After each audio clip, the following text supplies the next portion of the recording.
Selamat malam saudara, kembali kita bertemu di dalam kasih dan kemurahan Tuhan. Malam hari ini sebelum kita bersekutu untuk merenungkan firman Tuhan, mari sama-sama kita satukan hati, kita tundukkan kepala, kita berdoa. Bapa, kami sangat bersyukur dan terima kasih ada kesempatan yang boleh kami jalani di dalam hidup ini, bertemu dengan Tuhan untuk kami mendapatkan nasihat firman Tuhan yang berguna, berfaedah bagi langkah kehidupan kami yang ada di dalam dunia ini. Sehingga yang ada dalam hidup ini, kami selalu memberikan yang terbaik bagi kemuliaan nama Tuhan. Berkati akan segala sesuatu yang kami renungkan dari firman-Mu malam hari ini. Dalam nama Yesus kami berdoa dan kami mengucap syukur. Amin. Bapak Ibu yang dikasihi oleh Tuhan, kita akan merenungkan firman Tuhan berkaitan dengan persembahan yang membawa kemuliaan nama Tuhan. Seringkali ketika kita mempersembahkan persembahan kepada Tuhan, kaitannya yang ada di dalam kehidupan ini, ketika kami memberikan sesuatu bagi Tuhan, dalam konteks yang ada pada umumnya dikatakan gini, ketika kami memberikan persembahan berbentuk materi dan nilainya mungkin kita nilai itu adalah nilai yang cukup baik dan cukup mahal, cukup besar, maka kita anggap itu sudah kita membawa kemuliaan nama Tuhan. Namun yang ada dalam kehidupan kami, dalam kehidupan kita sebagai orang yang beriman percaya kepada Tuhan, Tuhan tidak melihat nilai jumlah materi yang kita berikan untuk mengagungkan dan memuliakan Tuhan. Tapi yang Tuhan lihat adalah persembahan yang tidak dilihat oleh manusia, tapi Tuhan melihat apa yang ada di dalam hidup manusia itu. Bukan yang ada dalam pemikiran manusia, tapi yang ada di dalam hati manusia. Ada sebuah nasihat firman Tuhan yang tertulis dalam Roma pasal 12 ayat yang pertama dikatakan demikian. Roma 12 ayat yang pertama, karena itu saudara-saudara, demi kemurahan Allah, aku menasihatkan kamu supaya kamu mempersembahkan tubuhmu sebagai persembahan yang hidup, yang kudus, dan yang berkenan kepada Allah, itu adalah ibadahmu yang sejati.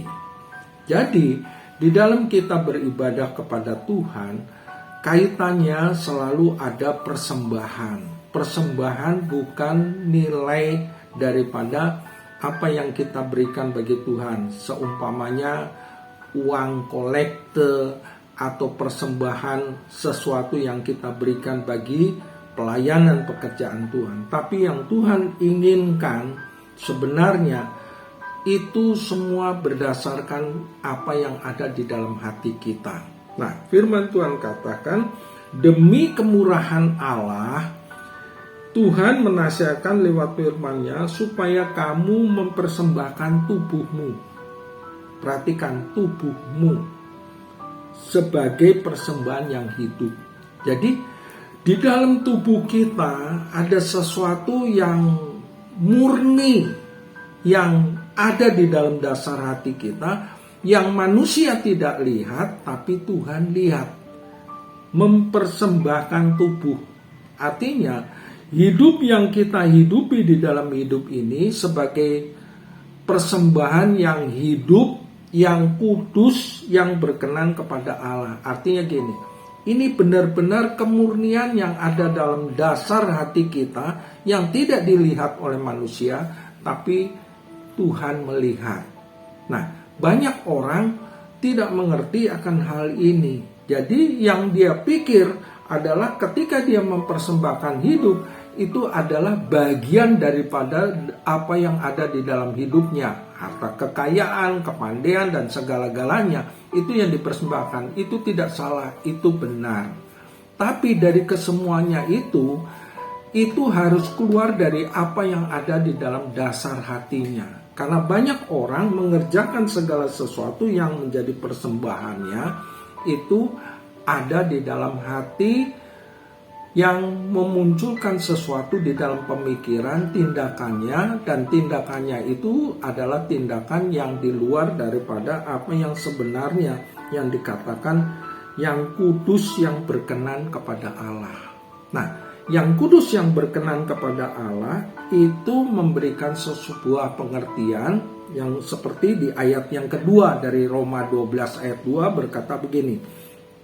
Jangan kamu menjadi serupa dengan dunia ini, tetapi berubahlah oleh pembaruan budimu, sehingga kamu dapat membedakan mana kehendak Allah, apa yang baik dan yang berkenan kepada Allah, dan yang sempurna. Perhatikan, kamu mempersembahkan persembahan yang hidup tadi, jangan memiliki pengertian seperti dunia, yaitu berubahlah oleh pembaruan budimu sehingga kamu dapat membedakan mana kehendak Allah, apa yang baik, yang berkenan kepada Allah, dan yang sempurna.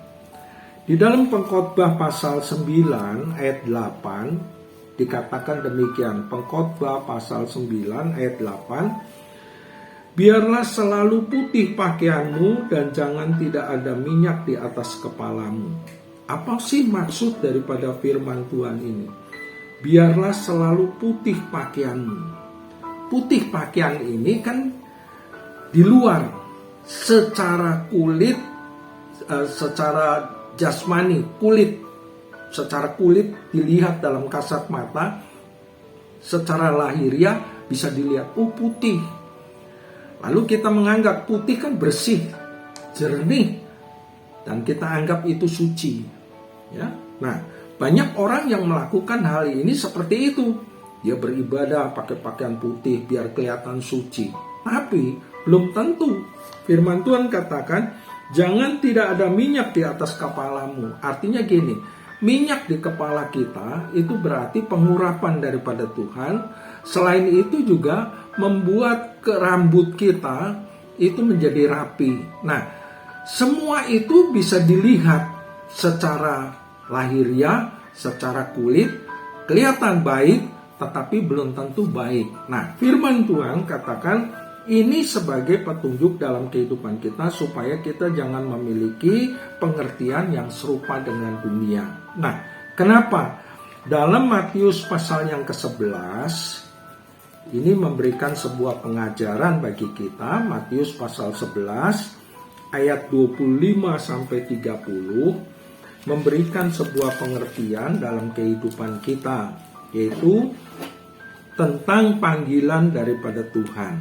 Ya, nah saya tidak akan baca semuanya, tapi perhatikan dari Matius pasal 11 ayat 25-30. Pertama, ayat 25 berkata begini.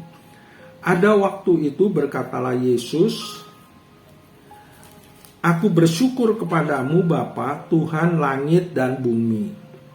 Karena semuanya itu engkau sembunyikan bagi orang yang bijak, orang yang pandai, tetapi orang yang menyatakan kepada orang yang kecil. Saudara, ketika kita belajar firman Tuhan katakan begini. Aku bersyukur, Yesus berkata, aku bersyukur kepadamu Bapa, Tuhan langit dan bumi. Karena semuanya itu engkau sembunyikan bagi orang bijak dan orang pandai. Kalau kebenaran firman Tuhan ini diungkapkan kepada orang yang bijak dan orang yang pandai, maka orang yang pandai, yang bijak, yang dapat mengerti akan kebenaran firman Tuhan. Tapi firman Tuhan kata, tetapi engkau nyatakan kepada orang kecil. Disembunyikan bagi orang pandai dan orang bijak. Artinya gini, Tuhan menyatakan kepada orang yang kecil, artinya orang yang sederhana, yang memiliki pengertian yang murni, yang suci tentang kebenaran Tuhan berkaitan dengan persembahan. Nah, ada banyak hal yang bisa kita pelajari dari firman Tuhan. Ya, ada orang-orang yang bisa memberikan persembahan besar. Tapi ketika ada di rumah ibadah, Tuhan Yesus melihat seorang janda memberikan persembahannya cuma sepeser dari apa yang dia miliki. Nah, orang melihat kan yang besar jumlahnya. Orang yang kaya, orang yang pandai, orang yang dilihat dengan kasat mata. Oh, persembahannya besar. Tapi Tuhan melihat hal yang kecil. Dari yang kecil ini kan muncul sesuatu yang ada di dalam hidupnya. Saya nggak punya apa-apa yang bisa saya persembahkan, yaitu hidup saya sebagai persembahan yang hidup. Nah, oleh karenanya firman Tuhan katakan di dalam ayat ayat 28, mulai dari ayat 28 dikatakan, "Mari kepadaku semua orang yang letih, lesu dan berbeban berat, aku akan memberikan kelegaan kepadamu." Artinya gini, hidup yang kita jalani dalam hidup ini memiliki satu beban, sehingga tanpa kita sadari kita mengalami lesu, berbeban berat, dan tidak ada kelegaan di dalam hati kita. Karena apa? Contohnya aja, tanya sama anak-anak kita, belajar melulu. Belajar, kebanyakan belajar menjadi lelah. Tapi kalau kita mengerti arti dari sumber dasar kenapa kita harus belajar, maka yang ada di dalam kehidupan kita memiliki pengetahuan, hikmat yang membawa dorongan dalam hidup kita mengejar segala sesuatu yang merupakan rahasia tadi. Nah, ayat 29 berkata begini, "Pikulakuk," firman Tuhan, "yang kupasang dan belajarlah padaku, karena aku lemah lembut dan rendah hati, dan jiwamu akan mendapatkan ketenangan. Sebab kuk yang kupasang itu tidak enak, dan bebanku pun ringan." Kuk yang kupasang itu enak, dan bebanku pun ringan. Jadi, persoalan dan masalah yang ada dalam kehidupan kita itu sebenarnya membawa kenikmatan. Nah, coba saudara bayangkan, kalau kita yang pandai, kita yang berhikmat, yang mempunyai akal yang bijak, masa beban persoalan yang ada dalam kehidupan kita itu dikatakan sesuatu yang membawa kenikmatan dalam hidup ini? Nggak enak. Siapa yang mau memiliki beban dalam hidup? Maunya kan bebas. Tapi firman Tuhan katakan, kuk yang kupasang, artinya segala sesuatu yang Tuhan izinkan terjadi dalam kehidupan kita, yang dipasang dalam hidup kita itu enak dan bebannya ringan. Kenapa ringan? Karena kita bisa belajar dari Tuhan. Firman Tuhan katakan gini, "Belajarlah kepadaku karena aku lemah lembut." Jadi pengertian di dalam kehidupan kita untuk kita menghadapi persoalan dan masalah yang ada dalam hidup ini, kita harus mempersembahkan persembahan yang hidup dari hidup kita, yaitu belajar lemah lembut. Itu yang pertama. Yang kedua, rendah hati. Yang ketiga, jiwamu akan mendapatkan ketenangan. Belajar lemah lembut. Kalau kita belajar lemah lembut ini artinya begini, bukan lemah lemes, tapi lemah lembut ini artinya begini, hati kita rela dibentuk oleh Tuhan. Lemah lembut, gampang dibentuk, gampang diajar, gampang dilakukan sesuai dengan apa yang menjadi maunya Tuhan. Enggak ngeyel, enggak keras hati. Nah, lemah lembut, gampang mudah dibentuk. Rendah hati artinya gini, belajar dalam kehidupan kita, sekalipun kita memiliki pengertian, kekuatan yang menjadi andalan dalam hidup kita, belajar rendah hati, belajar apa yang menjadi kehendak Tuhan, bukan kehendak kita. Lalu yang ada di dalam kehidupan kita akan mendapatkan ketenangan. Karena apa? Dari segala sesuatu yang Tuhan ajarkan dalam hidup ini, kita memiliki ketenangan dari Tuhan. Nah, yang terakhir dalam hidup ini, saya mau memberi kesaksian begini. Ini pengalaman yang saya alami. Ketika saya duduk di bangku kuliah di tingkat yang pertama, adik saya lulus sekolah. Nah, ketika adik saya lulus sekolah, saya mengerti beban, persoalan dan masalah yang dihadapi oleh orang tua saya berkaitan dengan adik saya yang baru lulus dan juga ingin masuk sekolah perguruan tinggi. Nah, saya sebagai anak yang paling besar, kakak yang paling besar, saya mengambil keputusan begini, saya kuliah tapi saya juga mau bekerja. Nah, ketika saya kuliah mau bekerja, saya kan nggak punya pengalaman. Pengalamannya kan bukan di kuliah. Pengalaman saya, pendidikan saya adalah di sekolah menengah atas. Nah, dengan pengertian itu saya melamar di satu perusahaan yang boleh dikatakan perusahaan yang cukup besar pada saat itu, ya, boleh terkenal, yang sejajar dengan perusahaan yang ada, yang diagungkan oleh anak-anak muda semasa saya waktu itu, yaitu Pertamina. Saya nggak di Pertamina, tapi di kehidupan pekerjaan yang cukup lah terpandang. Nah, saya melamar di situ, lalu ditanya oleh personalia, dikatakan jabatan atau pendidikannya apa. Ya, saya jujur, saya sekolah menengah atas, STM. Dan saat ini saya masih dalam pendidikan.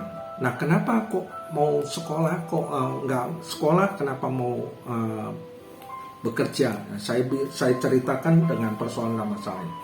Lalu ditanya, mau gaji berapa? Nah, saya bilang, ya saya nggak tahu standarnya sesuai dengan apa yang menjadi dasar pendidikan saya. Nah, hal itu ditangkap oleh personalia. Kalau digaji seperti ini, saudara mau tahu gajinya di rumah saya itu ada seorang pembantu, gajinya pembantu dengan gajinya yang saya terima lebih rendah daripada pembantu saya. Nah, saya berpikir, kok begini ya? Tapi saya belajar daripada firman Tuhan.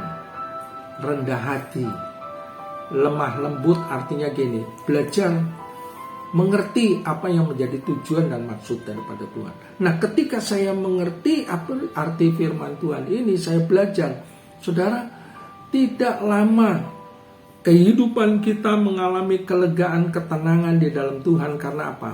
Kekuatan daripada kuasa firman Tuhan itu menunjang dalam hidup ini. Saya tidak berpikir tentang hal pendidikannya, tapi saya berpikir tentang apa yang menjadi proses Tuhan yang Tuhan mau kerjakan di balik daripada segala sesuatu yang saya persembahkan dalam hal kesaksian itu, persembahan kepada perusahaan itu.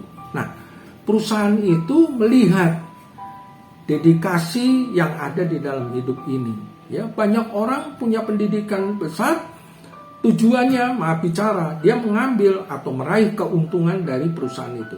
Tapi saya mempersembahkan hidup saya sebagai karyawan itu untuk tujuannya membesarkan perusahaan itu, berkembang menjadi perkembangan yang luas. Nah, ketika saya belajar daripada itu, banyak hal yang saya bisa serap dari perusahaan itu ketika mendidik, membentuk keberadaan hidup saya sesuai dengan apa yang menjadi kehendak daripada perusahaan itu. Nilainya setelah saya mengalami itu, nilai gaji saya itu tidak pernah terpikir oleh saya.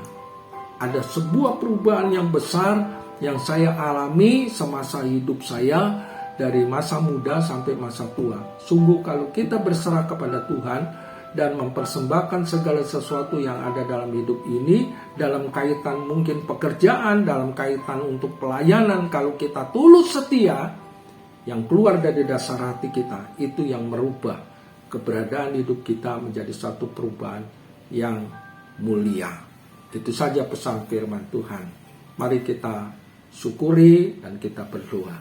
Kami sangat bersyukur dan terima kasih firman-Mu itu hidup, firman-Mu itu berkuasa sehingga dapat mengubah paradigma pemikiran kami. Ketika kami sungguh-sungguh mempersembahkan persembahan hidup kami sebagai persembahan yang kudus yang membawa kemuliaan nama Tuhan, maka Tuhan mengerjakan sesuatu di dalam hidup ini yang menyatakan tentang kemuliaan Tuhan, bukan dari kekuatan akal, pemikiran dan kepandaian dan kemampuan yang ada di dalam kehidupan kami yang bisa menjadi andalan dalam hidup ini.